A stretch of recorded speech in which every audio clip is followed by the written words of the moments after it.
জানিয়ে দিব হাতে থাকা সর্বশেষ আপডেট বাংলা সংবাদ। প্রথমেই সংবাদ শিরোনাম।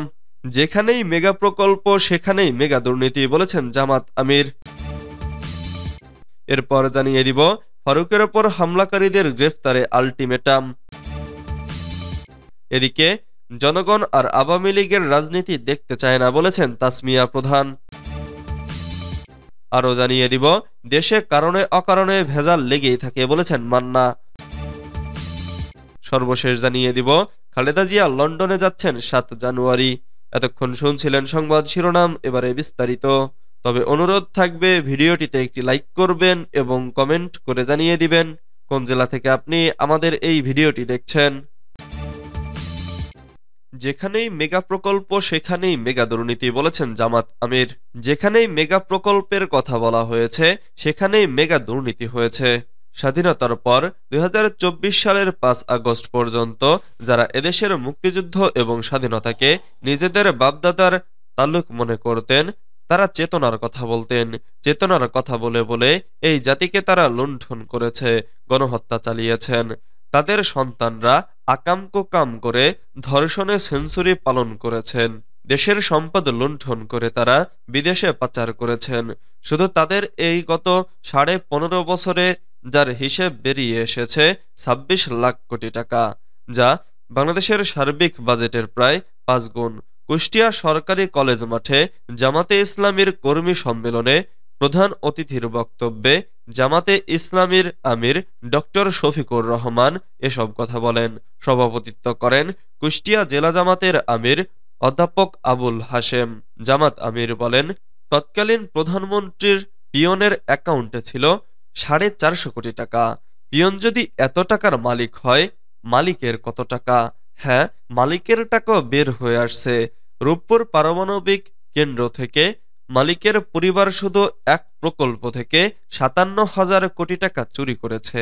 এভাবে যেখানেই মেগা উন্নয়নের কথা বলা হয়েছে সেখানেই মেগা ডাকাতি করা হয়েছে। একটা পদ্মা ব্রিজ তৈরি করতে যে পরিমাণ টাকা খরচ হয়েছে তা দিয়ে কমপক্ষে ৪টা পদ্মা ব্রিজ তৈরি করা যেত। ফারুকের ওপর হামলাকারীদের গ্রেফতারে আলটিমেটাম। গণ অধিকার পরিষদের মুখপাত্র ফারুক হাসানের ওপর হামলার সঙ্গে জড়িতদের ২ ঘন্টার মধ্যে গ্রেফতার করতে হবে। পুলিশ যদি হামলাকারীদের বিরুদ্ধে ব্যবস্থা নেয় তাহলে আমরা কঠোর ব্যবস্থা নেব বলে হুঁশিয়ারি দিয়েছেন গণ অধিকার পরিষদের সাধারণ সম্পাদক মোহাম্মদ রাশেদ খান। শনিবার বিকেলে শাহবাগ থানায় বসে তিনি একথা বলেন। এ সময় তিনি এই ন্যাক্কারজনক হামলার তীব্র নিন্দা ও প্রতিবাদ জানান। এর আগে শনিবার বিকেলে কেন্দ্রীয় শহীদ মিনারে জাতীয় বিপ্লবী পরিষদের সমাবেশে ফারুক হাসানের ওপর হামলা হয়। ফারুক হাসান অভিযোগ করে বলেন, জাতীয় বিপ্লবী পরিষদ এক অনুষ্ঠানের আয়োজন করে, সেখানে আমাকে অতিথি করা হয়। আমি আমার বক্তব্যে একটি বিপ্লবী সরকার চেয়েছি।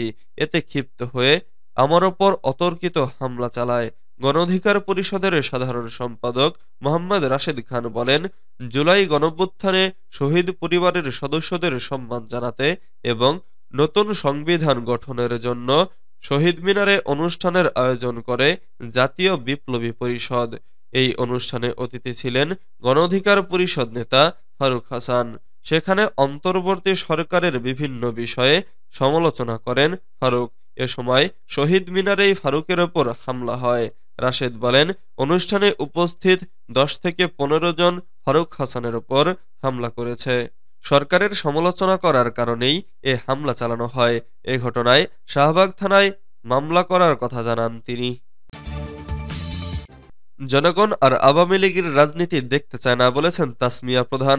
জনগণ বাংলার মাটিতে আর আওয়ামী লীগের রাজনীতি দেখতে চায় না বলে মন্তব্য করেছেন ১২ দলীয় জোটের অন্যতম শীর্ষ নেতা ও জাতীয় গণতান্ত্রিক পার্টির সভাপতি ব্যারিস্টার তাসমিয়া প্রধান। তিনি বলেন, ক্ষমতার লোভে এই আওয়ামী লীগ বাংলার পবিত্র মাটিকে বারবার রক্তাক্ত করেছে। শনিবার ৪ জানুয়ারি বিকেলে জাতীয় প্রেস ক্লাবে জাগবা ছাত্রলীগের ৭৭তম প্রতিষ্ঠাবার্ষিকী ও জাতীয় সম্মেলনে তাসমিয়া প্রধান একথা বলেন। জাপার এই সভাপতি বলেন, আগামীর বৈষম্যহীন ও দুর্নীতিমুক্ত বাংলাদেশ গড়তে জাগবা ছাত্রলীগকে দায়িত্ব নিতে হবে। বাংলাদেশের সব ছাত্র সংগঠনকে দায়িত্ব নিতে হবে।